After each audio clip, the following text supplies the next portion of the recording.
अस्सलामुअलैकुम वरहमतुल्लाहि वबरकातुहू। बच्चे अपनी उर्दू की बुक खोलें, उर्दू की ये वाली किताब और सफ़ा नंबर 11।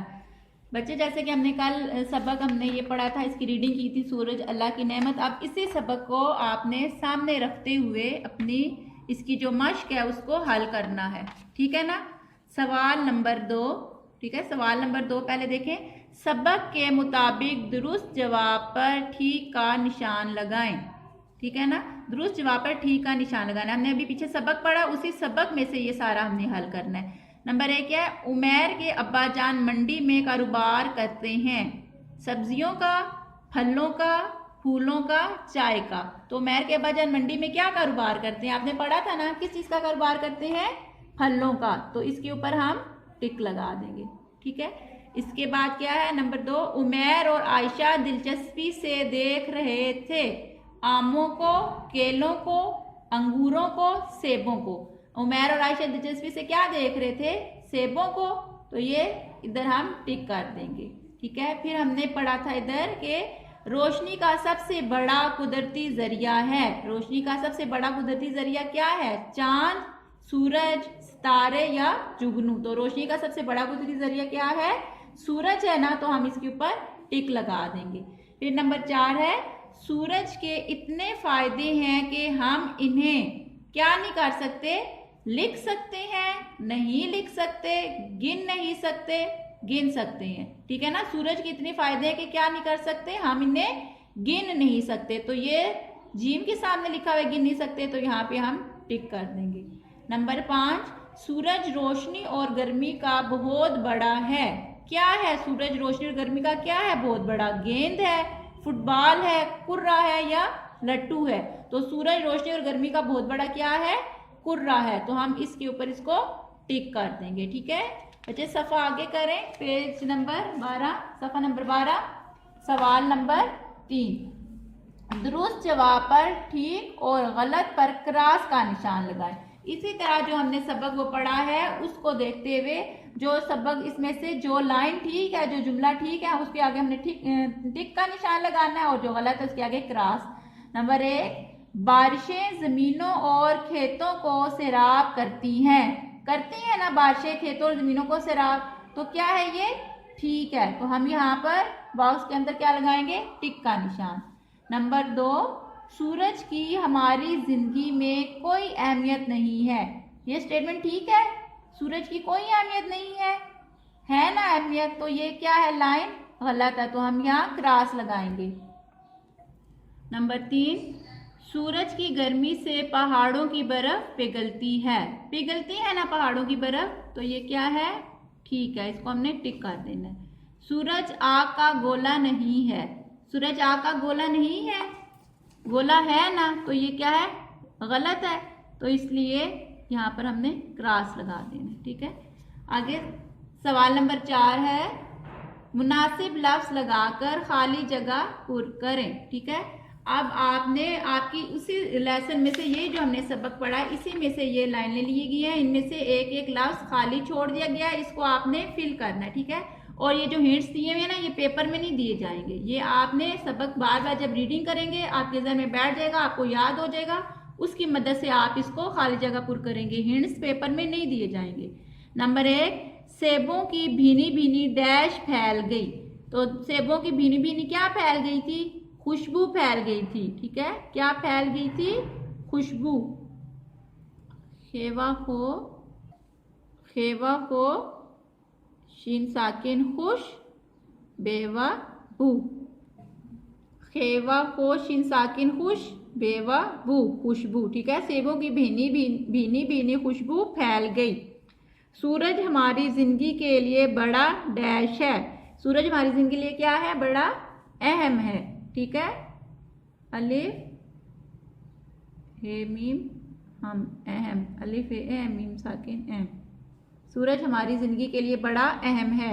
नंबर 3, सूरज की सतह डैश की सतह की तरह नहीं है। किसकी सतह की तरह नहीं है, सूरज की सतह जमीन की सतह की तरह नहीं है, ठीक है। ये देखें, हरारत, खुशबू, अहम, आसान, ये लफ्ज दिए हुए हैं ना, तो इनमें से कोई भी इसके साथ सूटेबल नहीं है ना, तो क्या है, सूरज की सतह जमीन। जे मीम जम, मीम ये मी, नून साकिन मीन जमीन। सूरज की सतह जमीन की सतह की तरह नहीं है। नंबर 4, सूरज से जानदारों की जिंदगी डैश है। जानदारों की जिंदगी क्या है? हरारत है, खुशबू है, जमीन है, नहीं है ना, तो क्या यहाँ पर सही क्या आएगा? आसान। सूरज से जानदारों की जिंदगी आसान है। अलिफ मदा आ, सीन अलिफ सा, नून साकिन सान, आसान। सूरज से जानदारों की जिंदगी आसान है। नंबर 5, सूरज की डैश से पानी भाप बनता है। सूरज की डैश से, सूरज की किस से पानी भाप बनता है? हरारत से। हे रे हर, रे अलिफ रा, हरा, रेते रत, हरारत। ठीक है, सूरज की हरारत से पानी भाप बनता है। इसके बाद आगे सवाल नंबर 6। ठीक है, सवाल नंबर 5 है वो जुमले वो आपने वर्क बुक पे करना है बाद में। अभी आपने सवाल नंबर 6, कालम अलिफ को कालम बे से मिलाएं। ठीक है, कालम अलिफ और कालम बे। तो पढ़ते हैं हम क्या है इसमें, फलों में खुशबू और जायका। ठीक है, अब उन्होंने हाफ सेंटेंस इधर लिखा है, आधा जुमला इधर लिखा है, आधा जुमला इधर लिखा है। जो सूटेबल है, जो उसके साथ मिल रहा है, उसके साथ हमने मिलाना है। फलों में खुशबू और जायका क्या है? बहुत बड़ा इनाम है, सूरज की गर्मी से है, रोशनी बहुत जरूरी है। तो क्या है? फूलों में खुशबू और जायका सूरज की गर्मी से है, इसलिए हमने इसको इसके साथ मैच कर देना है। फलों में खुशबू और जायका सूरज की गर्मी से है। ठीक है, आगे क्या है? काम काज के लिए, काम काज के लिए बहुत बड़ा इनाम है, रोशनी बहुत जरूरी है। तो क्या है काम काज के लिए? काम काज के लिए रोशनी बहुत जरूरी है, इसलिए इसको हम इसके साथ मैच कर देंगे। काम काज के लिए रोशनी बहुत जरूरी है। आगे क्या है? सूरज की रोशनी हमारे लिए क्या है? बहुत बड़ा इनाम है। ठीक है, ये गर्मी भी नहीं है, रोशनी भी नहीं है, तो क्या है? सूरज की रोशनी हमारे लिए बहुत बड़ा इनाम है। सही है, ये इस तरीके से आपने मैच करना है।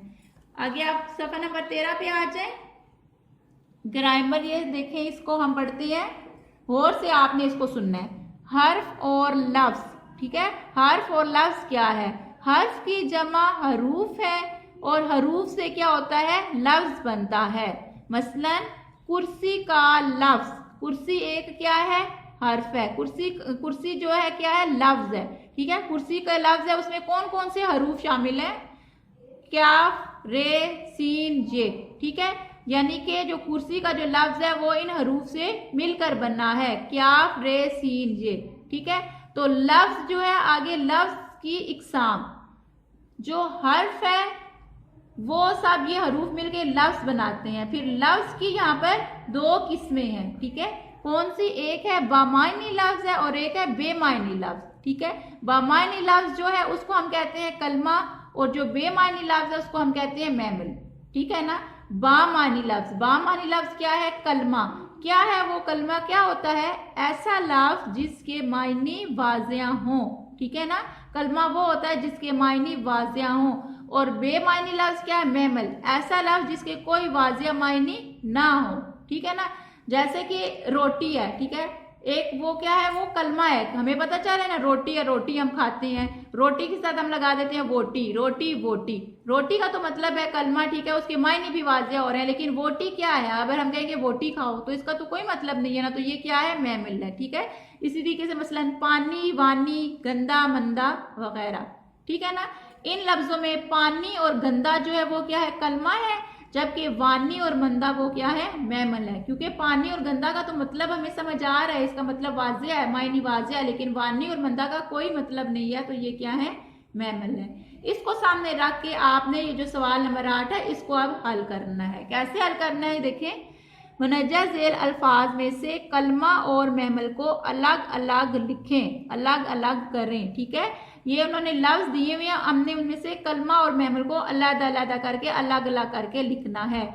पहला लफ्ज क्या है? काम वाम, काम वाम। अब काम भी कोई काम करो। ठीक है, कलमा है ना, मायने वाज़िया हो रहा है ना, तो ये क्या है? कलमा है, तो हम इसको यहाँ पर लिखेंगे काफ अलिफ काम मीम साकिन काम। ठीक है, इसका कोई मायने वाज़िया हो रहा है, और वाम इसका कोई मायने नहीं है, तो इसको हम मैमल वाली जगह पे लिखेंगे कि इसका कोई मतलब वाज़िया नहीं हो रहा, ऐसे। ठीक है, फिर है बात वात, बात, बात करो, आओ बात करें, इसका तो कोई मतलब नजर आ रहा है हमें बात, तो ये कलमा है बात, और बात का कोई मायने वाजिया नहीं हो रहा, इसलिए ये क्या है, मैमल है।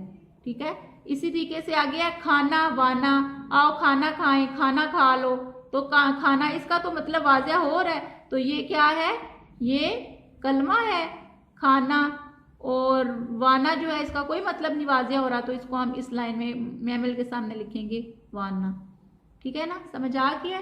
अब आप अपने सबक की रीडिंग करेंगे ना, तो आपको ये सारा सबक, ये जो हमने फिल इन द ब्लैंक्स किए हैं, कॉलम मैच किया, ये चूज टिक क्रॉस किए हैं, तो आपको ये आसानी से आ जाएगा। इसलिए अपने सबक को बार बार रीडिंग करें और फिर अपनी एक्सरसाइज हल करें। ठीक है, अल्लाह हाफिज।